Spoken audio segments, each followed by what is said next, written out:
और ड्राफ्ट में क्या अंतर होता है? आप ये बताओ, जैसे हम अपने घर में होते हैं ना बहुत सी बार, तो हमारे बच्चे शैतानी करते हैं, और शैतानी करते समय क्या होता है बहुत सी बार कि हम उनको चांटा लगा देते हैं कि नहीं मानता है बहुत सी बार। तो क्या आपकी क्लास में कोई बच्चा ऐसे शैतानी कर रहा है, तो क्या आप उसको लगाओगे? तो देखो, आपको फंसाने की कोशिश करेंगे, आपको फंसना नहीं है।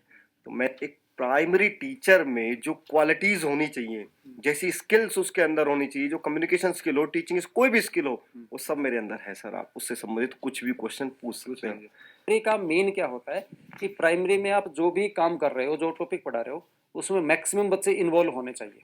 लोग ये भी पूछते हैं कि जब बायोडाटा में जो लिखता है ना, your suitability for the post वाला जो हाँ, पोर्शन होता है, उसमें हम क्या लिखे हैं हमें बता दो। मत पूछो किसी से, आप खुद सोचो कि मैं क्यों सुटेबल हूँ। हिमालय की वादियाँ हैं और दुनिया के सबसे नवीन पर्वत हैं, हमें पता नहीं चलता प्रदूषण नाम की चीज़ है भी कि नहीं कुछ है। नहीं है सर, यहाँ कहाँ प्रदूषण है, यहाँ शांति। अगर कोई शोर सुनाई देता है तो पक्षियों का शोर सुनाई देता है, उसके अलावा यहाँ पे कोई शोर है और नहीं। आवाज आ भी रही होगी सर, चिड़ियाओं की आवाज हाँ। है। सभी को नमस्कार। आज हमारे साथ है मनोज सर, और मनोज सर को केवीएस में काफ़ी लंबा टाइम हो गया है। तो सर केवीएस के जो अनुभव हैं और इंटरव्यू के जो एक्सपीरियंसेस हैं वो आपके साथ शेयर करने वाले हैं। मनोज सर। नमस्कार सर, आपका बहुत बहुत धन्यवाद।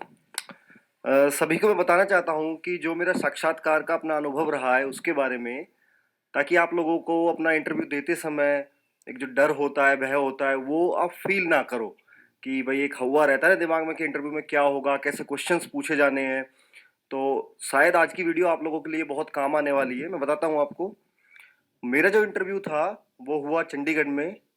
और जैसा कि सर ने बताया, मेरा नाम मनोज है और मैं अभी केंद्रीय विद्यालय संगठन में कार्यरत हूँ। काफ़ी लंबा अनुभव भी है मुझे संगठन का। मैंने केंद्रीय विद्यालय संगठन की जॉब के लिए 2 बार अपना इंटरव्यू दिया है। तो दूसरी बार में मेरा सिलेक्शन हुआ था, और पहली बार में जो मेरा इंटरव्यू रहा उसमें मुझे काफ़ी कम मार्क्स मिले थे। शायद मैं उस समय उसके एलिजिबल था भी नहीं जॉब के लिए। लेकिन दूसरी बार में जो मुझे मार्क्स दिए गए वो काफ़ी अच्छे मार्क्स थे, 60 में से 58 थे। और मैं शायद टॉपर्स की लिस्ट में भी रहा हूँ, क्योंकि मेरे रिटर्न में भी काफ़ी अच्छा स्कोर रहा है। तो जो स्ट्रेटजी मैंने बनाई वो मेरी पूरे काम में आई थी उस समय। बताता हूँ कि अनुभव मेरा कैसा रहा, क्या-क्या पूछा जाता है। तो संजय सर, जैसे ही मैं इंटरव्यू, आप जानते हो कि भाई जब बाहर बैठे रहते हैं हम लोग तो एक अजीब सा डर तो रहता हाँ, ही है वो तो सर। होता ही है। तो बाहर आने वालों से बात करते हैं, जो इंटरव्यू दे के बाहर निकलते हैं, आपसे हाँ, क्या पूछा है, ऐसे कुछ करते रहते हैं। एक्चुअल में तो जब मैं बाहर बैठा था तो 3-4 लोग और थे मेरे साथ में सर, और सबके चेहरे एकदम मायूस थे, चिंता से भरे हुए थे कि क्या होगा, क्या होगा। कुछ बच्चे अंदर जा रहे हैं, और जाते हुए जब वो वापस आ रहे हैं तो कुछ के चेहरे पे मुस्कान, एक अजीब सी मुस्कान थी सर। कुछ बेचारे उदास होकर आ रहे हैं, कुछ खुश होते आ रहे हैं, क्योंकि इंटरव्यू जो है हमारी जॉब डिसाइड करने वाला है, आगे आने वाला भविष्य हमारा कैसा होगा। तो क्या हुआ, मेरा नाम आया कि भाई मनोज। तो मैं खड़ा हुआ एकदम, मैंने लंबी सांस ली। जिसको मैं मानता हूँ, ईश्वर का हो, भगवान को, या मेरे माता पिता को, उनका मैंने नाम लिया और मैंने परमिशन मांगी उनसे कि सर मे आई कम इन। तो उन्होंने कहा बेटा आ जाओ अंदर। आया, मैंने जाने से वहाँ चेयर रखी रहती है सर, 5 लोग थे शायद मेरे पैनल में, एग्जैक्ट मुझे नंबर याद नहीं है अभी, शायद 5 ही थे। तो मैंने सबको विश किया वहां पर गुड इवनिंग कह के, क्योंकि शाम का समय था मेरा वाला ना। यहाँ मनोज सर काफ़ी जो लोग हैं ना, हाँ, उनका एक डाउट है हाँ, कि जब हम जो इंटरव्यू रूम होता है ना, हाँ, उसके अंदर एंट्री करेंगे, हाँ, हाँ। तो हमारी एंट्री किस टाइप की हो, और सबको हम विश कैसे करें। बोलते हैं हम हिंदी में विश कैसे करें, इंग्लिश में विश कैसे करें। तो ये मेरे हिसाब से ऐसा कोई बड़ा मुद्दा नहीं है और कोई बड़ी बात भी नहीं है कि विश करना। आप गुड, अगर शाम के टाइम पे है तो गुड इवनिंग बोल सकते हो, दोपहर है गुड आफ्टरनून बोल सकते हो, सुबह का गुड मॉर्निंग बोल सकते हो। और जैसे आप ऐसे झुक के थोड़ा सा और सभी को एक साथ ही बोल दें, सबको अलग अलग अलग ऐसे बोलने की जरूरत नहीं है। बिल्कुल बिल्कुल सर। है ना, वो एक फिर अलग अलग है बोलेंगे थोड़ा भद्दा सा लगता है। अच्छा लगे सभी, आप जैसे हिंदी में बोलोगे तो सभी को सुप्रभात, है ना, मॉर्निंग टाइम में तो वो ऐसे करके बोल सकते वो हैं। तो सर इंडिविजुअल जो पर्सन है उस पर डिपेंड करता है। हम एक कॉमन वर्ड भी ले सकते हैं, जो हम गुड इवनिंग, गुड मॉर्निंग इनके चक्कर में ना भी फंसे, तो सर सबको नमस्कार बोल हाँ, सकते हैं। सभी को आप नमस्कार। सभी को नमस्कार, बस ऐसे भी बोला जा सकता है सर। लेकिन वो बोल विश करना जरूरी है। विश आप किस करना तरीके से करते हो वो नहीं, विश करना जरूरी है। आप हाँ, अपने एटिकेट्स को, सर ने बताया, आप जो है वहां पर ऐसे झुक के करोगे तो उनको लगेगा भी बच्चे में जो हाँ। एटिकेट्स तो हैं, अच्छे एटिकेट्स हैं। वो अच्छी छाप छोड़ देता है एकदम और दिमाग झुकने का में। मतलब ये नहीं कि आप बिल्कुल बैंड ही हो गए, हाँ, ऐसा भी नहीं हल्का है। सा ऐसे थोड़ा सा हल्का सा, करके। हाँ, बस और बाकी हर बंदे के अपने अपने अपने तरीके तरीके होते हैं, हैं, तो हाँ उसमें बिल्कुल। कोई सिखा नहीं सकता कि क्या करना है, कैसे करना है। तो अब जैसे संजय सर, फिर मैं गया वहां पर, मैंने विश किया सभी को। उसके बाद मैं बैठा नहीं चेयर पे, हम्म, तो उन्होंने कहा यू मे सिट नाउ। तो उसके बाद मैं बैठ गया सर, बिना परमिशन के मैं नहीं बैठा। फिर उन्होंने मेरा बायोडाटा जो था उनके हाथ में उन्होंने देखा और उन्होंने मुझसे कहा, एक सरदार जी थे, उन्होंने कहा बेटा इंट्रोड्यूस योर सेल्फ। जो पहला क्वेश्चन सभी से पूछा जाता है सर, ये नॉर्मल क्वेश्चन है ताकि हम जो है उनके साथ थोड़ा कंफर्टेबल हो जाएं, क्योंकि जाते ही वो दाग दें आप पे बड़े क्वेश्चंस तो आप कंफर्टेबल ही नहीं होगे उनके साथ, तो हम वहाँ कंफर्टेबल हो जाए। उन्होंने पहला क्वेश्चन पूछा कि भाई इंट्रोड्यूस योर सेल्फ। तो जैसा मैंने तैयारी कर रखा था बायोडेटा, आप लोग भी शायद तैयार कर रहे होंगे अपना बायोडेटा, तो बायोडेटा को बहुत अच्छे से तैयार करना है, क्योंकि बायोडेटा से ही आपके क्वेश्चंस रेज होते हैं। आपको ऐसा कुछ भी उसमें मेंशन नहीं करना है जो ओपन हैंडेड क्वेश्चंस आपको दे, तो आपको बिल्कुल तरीके से अपना बायोडेटा बनाना है। तो मैंने शुरू किया, as you can see from my biodata my name is this this करके मेरा इंट्रोडक्शन सर काफी अच्छा रहा, तो वो काफी खुश हो गए। अब यहाँ सर एक इंट्रोडक्शन की बात और भी होती है, और कैंडिडेट इस बात के बारे में चिंतित होते हैं कि इंट्रोडक्शन कैसे दे, काफ़ी लोगों को नहीं पता होता इस मामले में। तो इंट्रोडक्शन में जैसे अपना पूरा नाम, गांव का नाम, ये मेरे हिसाब से ज़्यादा बताना जरूरी नहीं होता, क्योंकि वो आपके बायोडाटा में ऑलरेडी उनके सामने रखा हुआ है, और वो जानने में ज़्यादा रुचि भी उनकी नहीं है कि आपका, क्योंकि नाम तो देखो इंट्रोडक्शन में बताना ही पड़ेगा।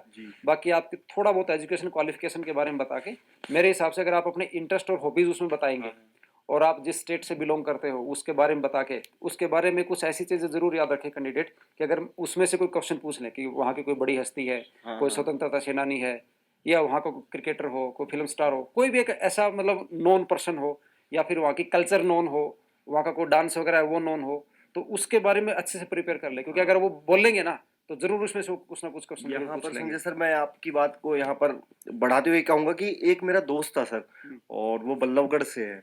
तो बल्लभगढ़ का एक राजा था नाहर सिंह करके, वो बड़ा फेमस था। तो वो गया, उसने कहा कि मैं बल्लभगढ़ से हूँ। तो उससे पहले ही क्वेश्चन दागा, आप अपने यहाँ की जो एक फेमस राजा है ना उसका नाम बता दीजिए।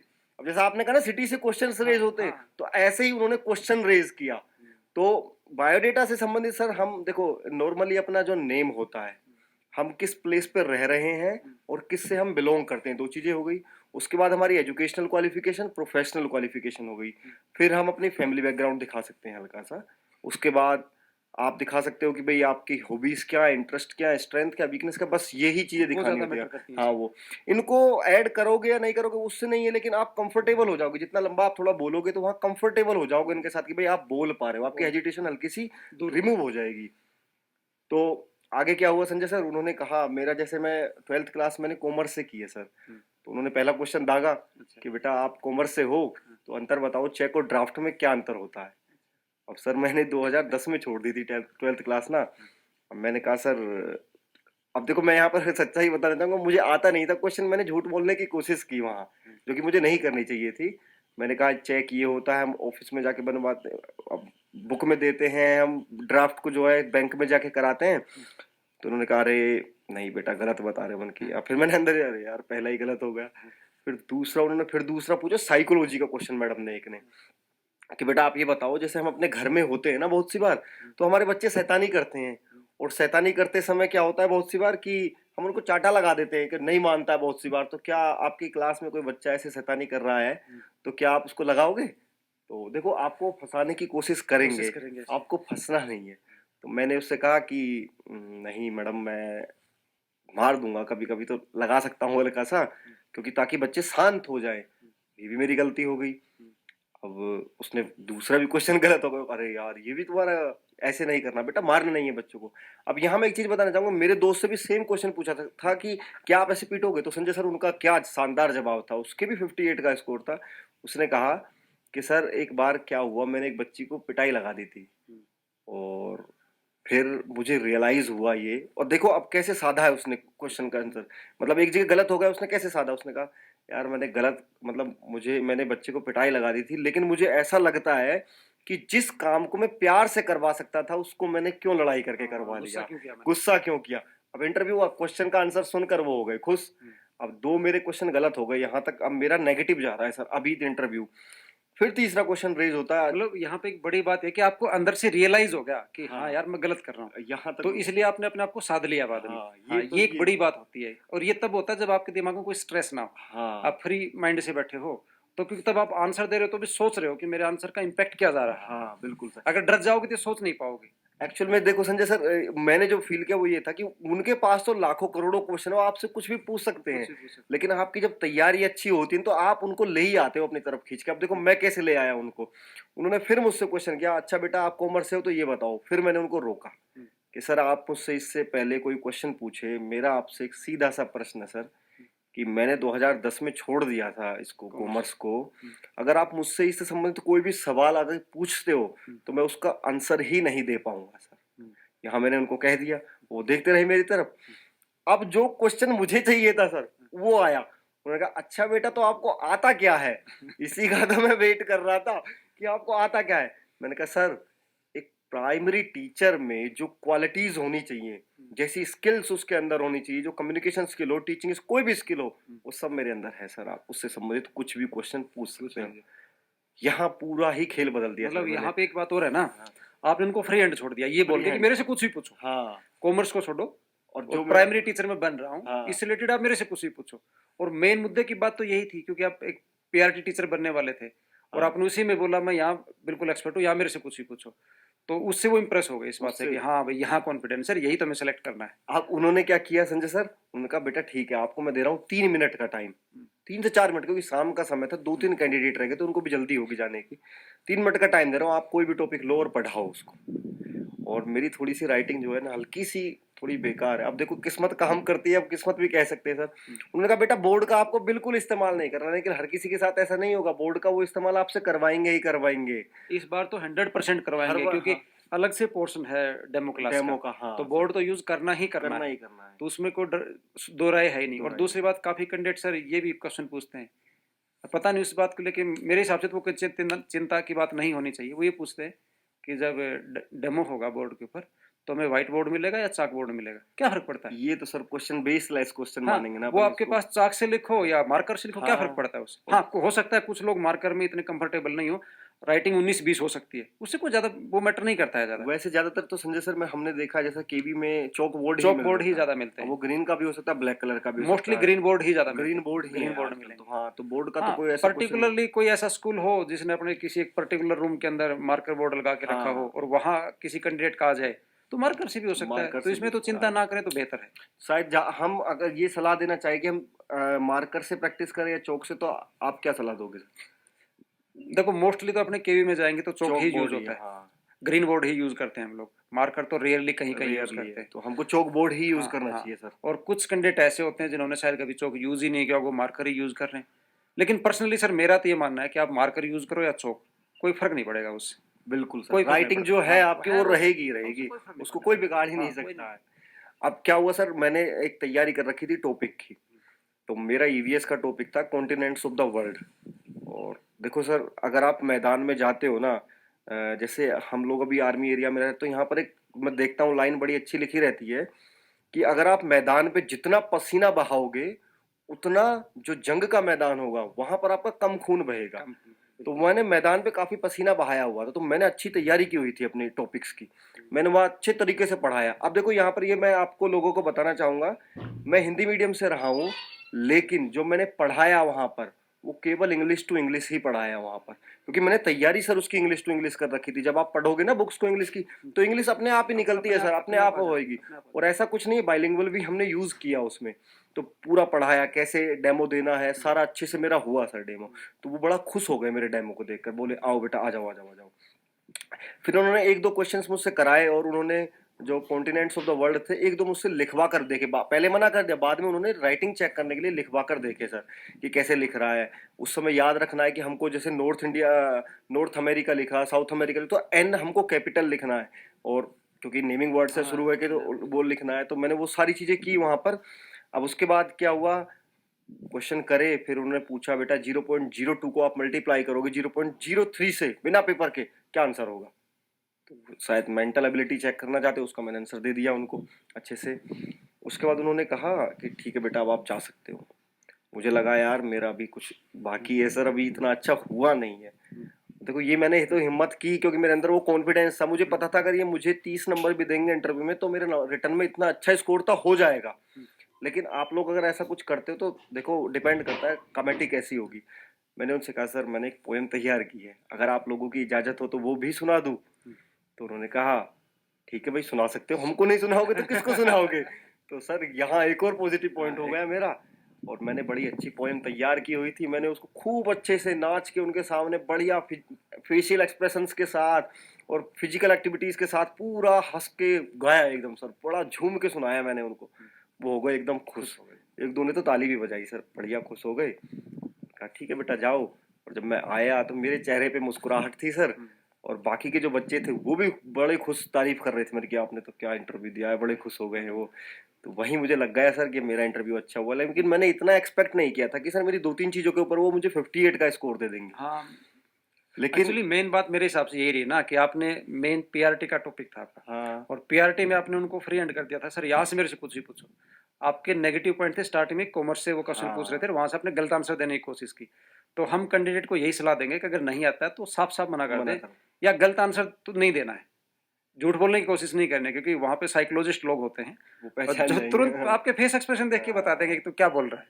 तो ऐसा झालमेल नहीं करना है, तो गड़बड़ हो जाएगी फिर। लेकिन जो हमारा जो कंटेंट होता है ना, जैसे स्किल्स सर, मैंने ये देखा कि बच्चों के साथ हमको प्राइमरी के बच्चों के साथ तो घुलना मिलना पड़ता है, तो वो मेरा सही रहा। मैंने टीचिंग स्किल्स दिखाई, वो भी अच्छी थी। तो उनको टीचर ही तो चुनना है, और क्या चुनना है उनको, नॉलेज भाई वो रिटर्न में चेक कर ही चुके हैं, टीचिंग स्किल्स देखनी थी वो उन्होंने देख ली सर। अब जैसे सर आपने यहाँ बताया ना कि आपने का 12th आपका कॉमर्स से था, तो कॉमर्स से संबंधित क्वेश्चन पूछ रहे थे। तो मेरी एक पीआरटी टीचर से और भी बात हुई थी, उसका जो 12th बेस था वो साइंस बैकग्राउंड से था। अच्छा 12th तक तो पीसीएम से पढ़ा था, उसके बाद उसने स्विच करके ह्यूमैनिटीज में चला गया और फिर जेवीटी वगैरह करके। तो उससे सेम आपकी तरह क्वेश्चन पूछे गए, उससे पूछा अच्छा आपका जो बैकग्राउंड है 12th का, आपका पीसीएम है, चलो आप हमें न्यूटन का थर्ड लॉ बताओ। हाँ हाँ हाँ। तो न्यूटन का थर्ड लॉ तो नॉर्मली सभी को पता होता है, कोई बड़ी बात नहीं है। बोला अच्छा बर्नौली थ्योरम बताओ। अच्छा अच्छा। अब बर्नौली थ्योरम भाई वही बता सकता है जिसने अच्छे से पढ़ा हो। अब जैसे आपने है बोलते 10 साल हो गए, तो जिसको 10 साल साइंस छोड़े हुए हो गया होगा उसको तो नहीं बर्नौली बता- थ्योरम कहाँ से पता होगी। तो उससे ऐसे क्वेश्चन पूछ लिए। तो अगर ऐसी सिचुएशन किसी और कैंडिडेट के सामने आ जाए तो उनको मन साफ साफ कर देना, अच्छा देखो वहां तक तो था लेकिन इतना डीप नॉलेज इतना प्रेजेंटली deep- मेरे को हाँ। नहीं है, क्योंकि 4 साल 5 साल मुझे छोड़े हो। हाँ बेसिक चीजें हैं साइंस की वो मुझे पता है। मतलब एक दूसरे टीचर का एक और एक्सपीरियंस, जैसे हम लोग खड़े हैं तो ज्यादा से ज्यादा लोगों का हाँ। अगर शेयर हो जाए कैंडिडेट के साथ ज्यादा अच्छा है। एक टीचर से मैंने और बात की, वो बोल रहा था कि मेरे साथ दो चीजें हुई। बोला जिस रूम में मेरा इंटरव्यू हो रहा था वहाँ पे एक मैप टंगा हुआ था, इंडिया का मैप था। हाँ। तो बोला मुझे उस मैप को देख के बोला ये आपको टीचिंग एड में यूज करना है और you are in class second, कैसे यूज करोगे। अच्छा तो अगर नॉर्मल कैंडिडेट हिसाब से कोई भी आदमी अगर देखेगा, क्लास सेकंड के बच्चे को अगर आप मैप पढ़ाओगे तो एक मुश्किल ही काम लगता है, कॉम्प्लिकेटेड काम है, क्या मैप पढ़ाओ क्या यूज करोगे। तो वहाँ पे वो टीचर बोलता है कि मैंने ऐसे बोला कि सर देखो ऐसे कर सकता हूँ मैं, ये जो मैप है ना इस मैप को मैं बोर्ड पे लगाऊंगा और फिर इस मैप की सहायता से बच्चों को मैं काउंटिंग सिखा दूंगा। बोला कैसे भाई। बोला पेंसिल लेके और सभी स्टेट है ना नंबर डाल दूंगा, number 1 number 2 number 3 number 4 counting डालेगी, तो जितने स्टेट है काउंटिंग डाल दी, तो वहाँ से मैं क्वेश्चनों को बता सकता हूँ कि इंडिया में इतने स्टेट हैं। बोला ठीक।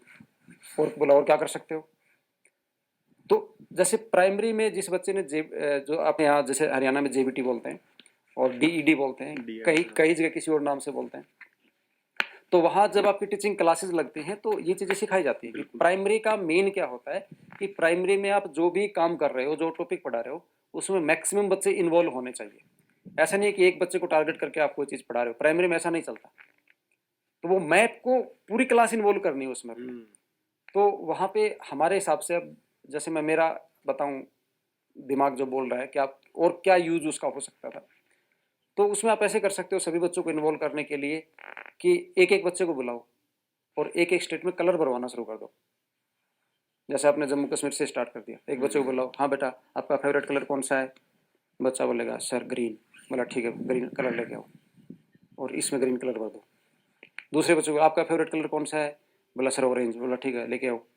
तो ऑरेंज कलर तो उसमें होता नहीं, वो रेड वगैरह से कुछ होता है, तो वो रेड लेके आएगा, ठीक है रेड भर दो। तो ऐसे सभी बच्चों को बुलाओ, सभी में डिफरेंट डिफरेंट कलर भरवा दो, और वहां से क्या होगा बच्चे को कलर की पहचान हो गई, कलर की पहचान होगी, और काउंटिंग आ गई। और दूसरी बात है जो कलर भर रहा है ना बच्चा, तो एक आर्ट भी हो गई उसके साथ में। तो कहने का मतलब है कि प्राइमरी का जो इंटरव्यू होगा उसमें अगर आपके जब डेमो क्लास लगे तो ये बात आपको ध्यान रख लेनी है कि मैक्सिमम बच्चे इन्वॉल्व करने हैं टॉपिक के अंदर। एक टीचर से मैंने बात की, जैसे अलग अलग टॉपिक मिले, फिर वहाँ से मुझे भी कुछ आइडियाज आ रहे हैं, वो बता रहा हूँ।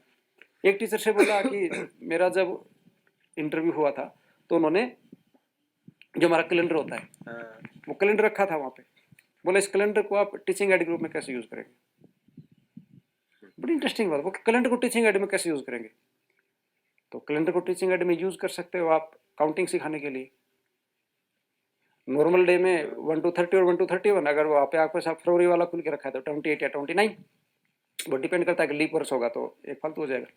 तो कैलेंडर से आप काउंटिंग सिखा सकते हो। ऐसा भी हो जाता है कि कई बार जैसे इंटरव्यू लेने वाला है, उसके टेबल पे अपने जो पेपर वेट रखे होते हैं, कुछ स्फेरिकल इन शेप होते हैं, कुछ अपने जो होते हैं स्लैब टाइप में होते हैं, क्या बोलते हैं क्यूबॉइड टाइप में होते हैं। तो वहाँ से भी आपको वो भी ऐसा भी कर सकता है, पेपर उठा के देगा, चलो टीचिंग एड यूज़ करो इसकी, पढ़ाओ इससे बच्चों को क्या पढ़ाओगे।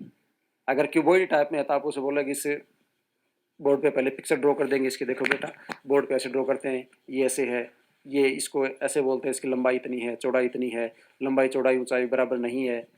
मतलब जो भी जिस टाइप की भी शेप हो, मतलब आपको अपना क्रिएटिव माइंड लगाना ही क्रिएटिविटी है। दिखानी है। हाँ, प्राइमरी में creativity। एक्चुअली होता ही क्रिएटिविटी, हाँ, सब्जेक्ट तो कुछ है ही नहीं। जितना क्रिएटिव हो पाओगे उतने नंबर ले हाँ, पाओगे। प्राइमरी के इंटरव्यू में मेन बात है ही क्रिएटिविटी की, आप हाँ, कितने। कई बार तो ऐसा भी होता है, किसी से बोला कि आप किसी बच्चे को एक स्पैरो ड्रॉ करना सिखाना चाहते हो, इजी से इजी वे में कैसे ड्रॉ करोगे। हाँ, तो एक देखा होगा आपने, कई बार काउंटिंग लिखते हैं 1 2 3 लिखते हैं और उनको मिला के स्पेरो बना देते हैं। तो ये क्रिएटिव माइंड एक प्राइमरी टीचर अगर कोई बनना चाहता है तो उसके अंदर मेरे हिसाब से होनी चाहिए। अब मेरा एक दोस्त था ना सर, अब उससे पूछा कि बेटा एक बोतल रखी थी, बोतल पे कुछ लिखा था कि इसका मतलब क्या होता है। उसने बता दिया कि भाई ये होता है फोटोसिंथेसिस, वो भी साइंस बैकग्राउंड का था, फोटोसिंथेसिस के बारे में पूछ लिया। अच्छा, हम जनरली अगर देखो संजय सर सोचे तो उनके दिमाग में क्वेश्चंस का भंडार तो होता नहीं है, कैसे जन्म लेते होंगे उनके दिमाग में क्वेश्चन। वो एक्चुअली ऐसा होता है कि जो कैंडिडेट जवाब देता है ना, हाँ, वो उसी में से क्वेश्चन निकालता उसी है। में से क्वेश्चन और निकालते कई हैं। कैंडिडेट ये पूछते हैं कि सब्जेक्ट का क्वेश्चन क्या पूछेगा। तो मैं तो देखो एक ही बात बताता हूँ, तो ये बात क्वेश्चन पूछना ही बंद कर दो आप लोग, कि वो इंटरव्यू वाला पूछेगा, किसी को नहीं पता वो क्या पूछेगा। अगर कोई आपको बता भी रहा है ना ये पूछेगा, तो आपको भ्रमित कर रहा है वो। भ्रमित। और ऐसे ऐसी चीजें मत, आप अपना दिमाग लगाओ कि मैं क्या जवाब दूंगा। खुद से सोचो, अगर मेरे से ऐसा क्वेश्चन पूछ ले और मैं ये आंसर दूं, सामने वाला इसमें से क्या क्वेश्चन निकाल सकता है। और अभी संजय सर जैसे यूट्यूब पे भी बाढ़ आई हुई है, बहुत से बच्चे ये पूछ रहे हैं कि आप केवी में टीचर क्यों बनना चाहते हो। तो हम अपने इंटरव्यू में ऐसी ये क्वेश्चंस कितना मैटर करते हैं, मैं ये नहीं समझ पा रहा। ये जो क्वेश्चंस है ना फालतू के, जैसे भाई आप टीचर क्यों बनना चाहते हो, या आप केवी ही क्यों चुनना चाहते हो, एनपीएस क्यों नहीं चुनना चाहते हो, ऐसे ऐसे क्वेश्चंस भी आ रहे हैं और बच्चे उन्हीं में उलझे भी हुए हैं। देखो सर, ऐसा है कि ये तो एक संभावित क्वेश्चन है। दो चीज क्वेश्चन संभावित हैं। आप किसी भी संस्था में चले जाओ, अगर किसी भी संस्था के बारे में अगर आप ज्वाइन करना चाहते हो किसी संस्था को, तो उस संस्था के बारे में जानकारी होनी चाहिए। बिल्कुल बिल्कुल। क्योंकि संस्था वाला पूछेगा कि आप मेरे में इंटरेस्टेड क्यों हो। मीन टू से दैट हमारी संस्था में ही इंटरेस्टेड आप क्यों हो, यहाँ ही क्यों आना चाहते हो। और दूसरी बात, क्योंकि आप टीचर बनना चाहते हो, तो ये बात भी पूछते हैं कि आप टीचर ही क्यों बनना चाहते हो। अब मैं मेरा एक्सपीरियंस बताता हूँ। जब मैंने मेरा पीजीटी फिजिक्स का इंटरव्यू दिया था ना, तो मेरे से वहाँ पे जो इंटरव्यू पैनल था उसने क्वेश्चन पूछा कि ठीक है सर, आप एक बात बताइए कि जो टीचिंग सेक्टर में लोग आते हैं वो बाई चॉइस आते हैं, बाई फोर्स आते हैं। अब काफ़ी उलझाने वाला क्वेश्चन था और जेन्युइन क्वेश्चन था। बिल्कुल। मैंने इसका बिल्कुल जो रियल आंसर था ना वही दिया। जो क्वेश्चन पूछने वाला जो इंटरव्यू मेंबर था वो फीमेल थी, तो मैंने कहा मैम बाई फोर्स आते हैं, बाई चॉइस नहीं आते, बाई फोर्स आते हैं। बोली तुम कमाल के हो, मैं सुबह से इंटरव्यू ले रही हूँ, सभी से मैंने क्वेश्चन पूछा है, and everyone was saying that teaching is my passion, I love children, I love teaching, that's why I want to become a teacher, and you are saying that लोग बाई फोर्स आते हैं। तो मैं फिर से बोला मैम बाई फोर्स ही आते हैं, और स्ट्रेस देके बोला इस बार मैंने, बाई फोर्स ही आते हैं।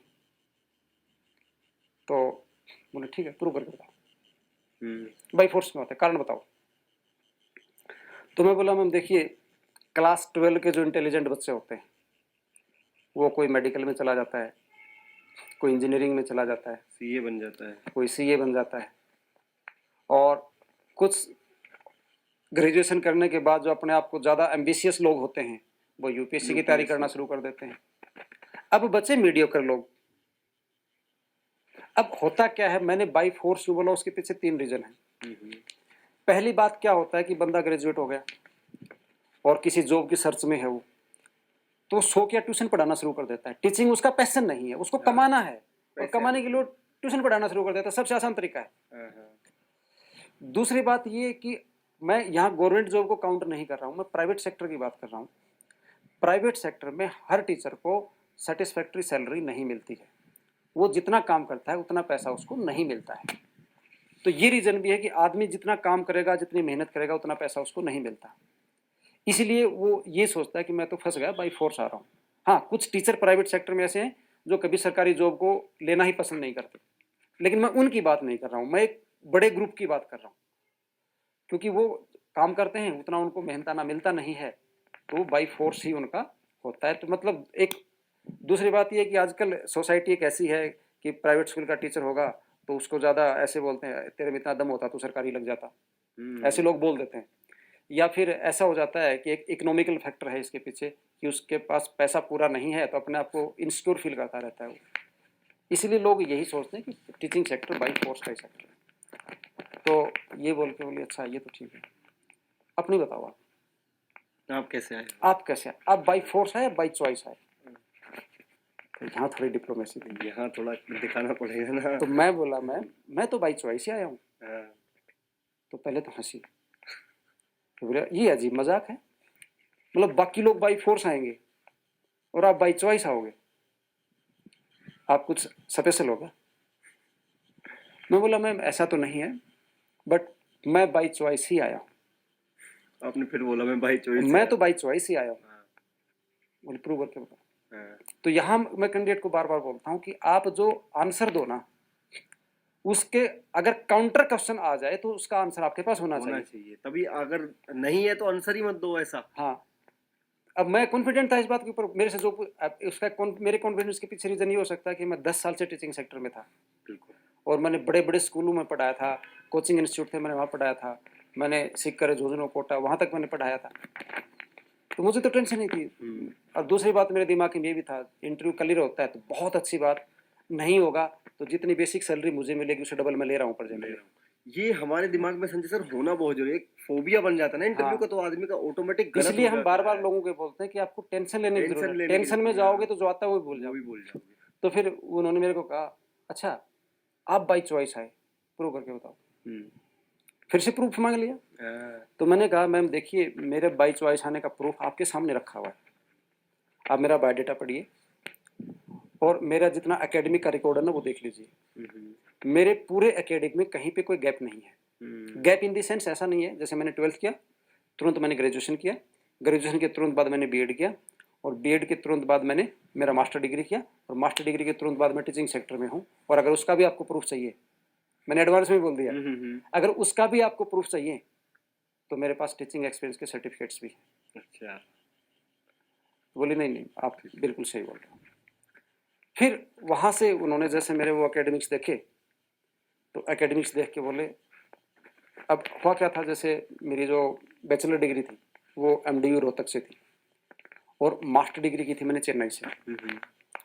तो देख देख कैसे बोली आप, जैसे मेरा बैचलर एमडीयू से था, बीएड भी मेरा एमडीयू से था, बोली आपकी डिग्री अच्छी खासी चल रही थी एमडीयू में, अच्छे खासे आप पढ़ रहे थे एमडीयू में, अचानक से आपने चेन्नई का क्या दिमाग बना लिया, वहाँ स्विच क्यों कर गया? अब ये शायद किसी ने सोचा नहीं होगा कि मेरे एकेडमिक से भी ऐसा क्वेश्चन पूछ सकता है।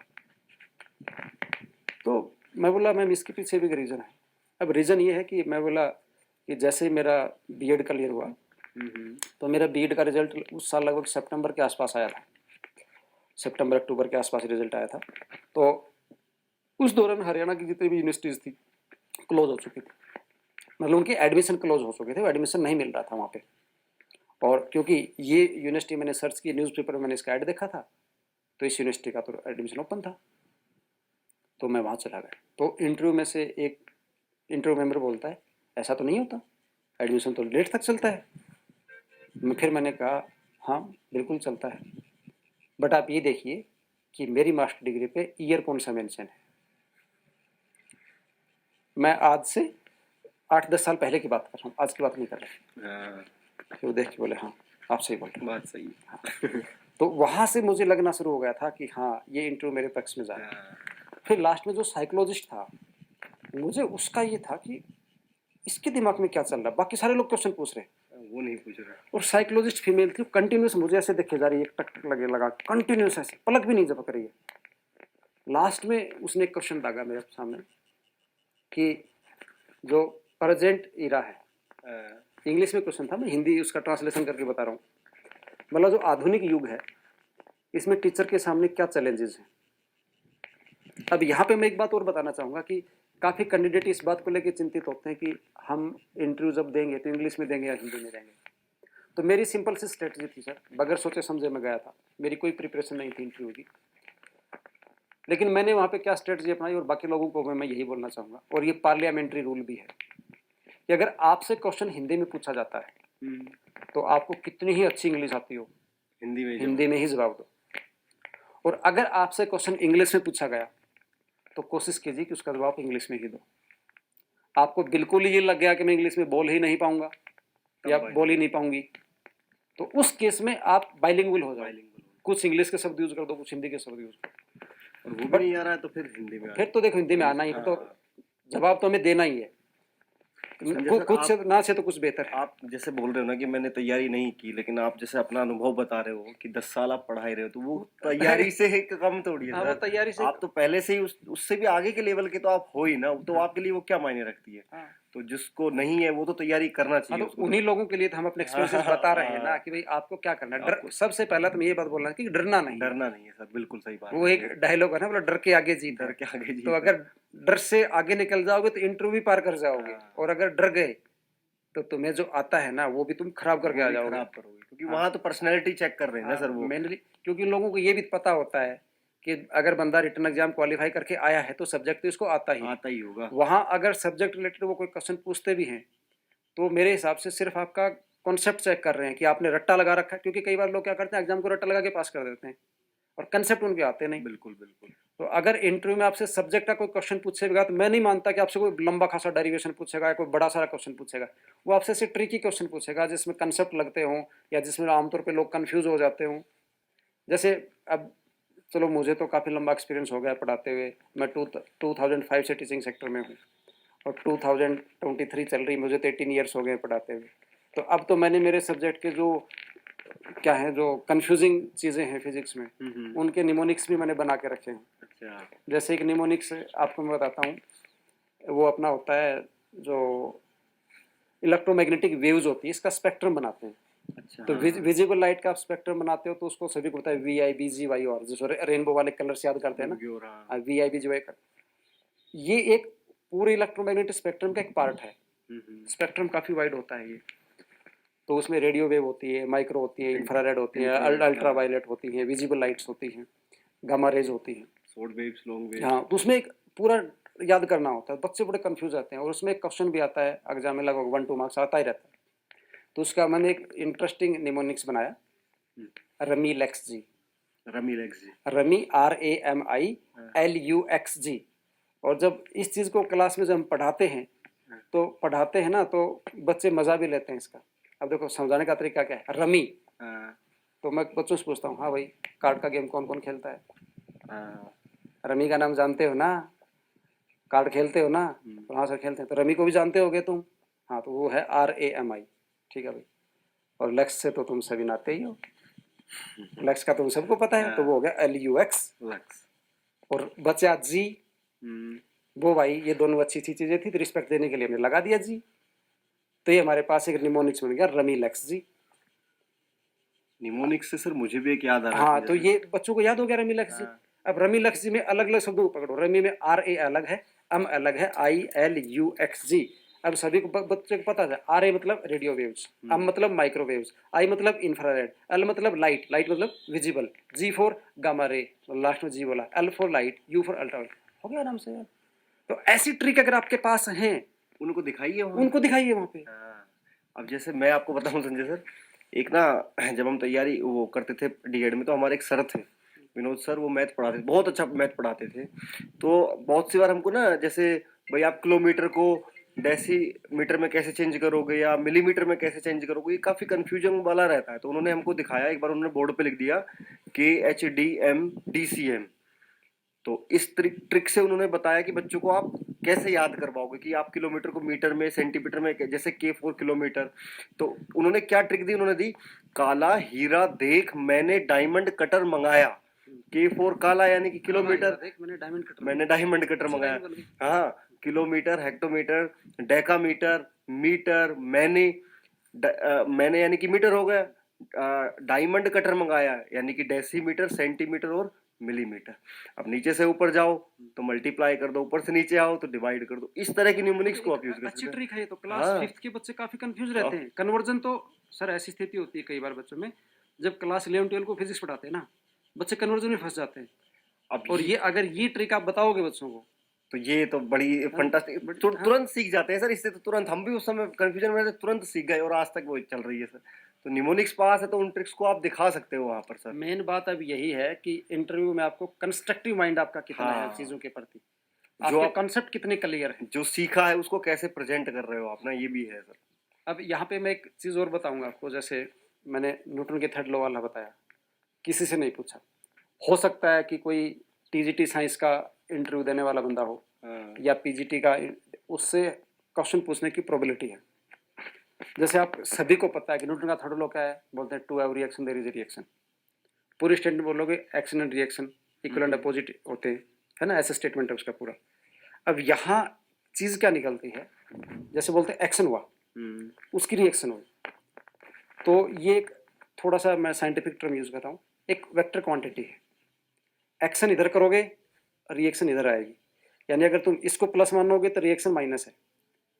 तो इंटरव्यू वाला बोलता है एक्शन प्लस है, रिएक्शन माइनस है, दोनों एक साथ हो रहे हैं, तो नेट फोर्स तो जीरो हो गया। तो अगर आप 4 न्यूटन इधर लगाओगे तो 4 न्यूटन आपको इधर मिलेगा। एक ये इधर, आप जैसे आप मुझे इधर धकेलो, धकेलना इधर ऐसे करके, आप मुझे धकेल रहे हो, मैं आपको धकेल रहा हूँ, और अगर बराबर बराबर धकेल रहे हैं तो हम तो अपनी जगह पे कहीं नहीं जा रहे। बिल्कुल, है ना। अगर मैं आपको धकेल पाऊंगा तब जब मैं आपसे ज्यादा फोर्स लगाऊंगा, आप मुझे धकेल पाओगे जब आप मेरे पे ज्यादा फोर्स लगाओगे। बिल्कुल बिल्कुल। तो वो बोला अगर एक्शन और रिएक्शन दोनों बराबर हैं तो फिर मोशन होता कैसे, नेट फोर्स तो जीरो हो गया। बिल्कुल सही बात। और नेट फोर्स जीरो होते ही इक्विलिब्रियम कंडीशन आ जाती है।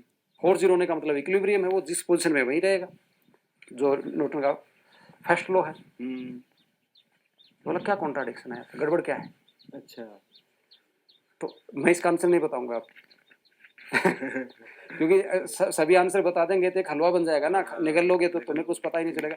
तो इसका आंसर ढूंढ के या तो वो हमें कमेंट करें, हम वहां पर ट्राई करेंगे आंसर देने की, और या फिर ढूंढो, पूछो भी मत किसी से, आप बुक्स खंगालो, तभी कंसेप्ट भी क्लियर होंगे। तब कंसेप्ट क्लियर होंगे। बहुत सी बार पका पकाया मिल जाता है तो सर वो भी हानिकारक रहता है। पका पकाया मिलने से लोगों का दिमाग आगे बढ़ता ही नहीं है, उसको रट्टा बोलते हैं, पका पकाया मिलने को।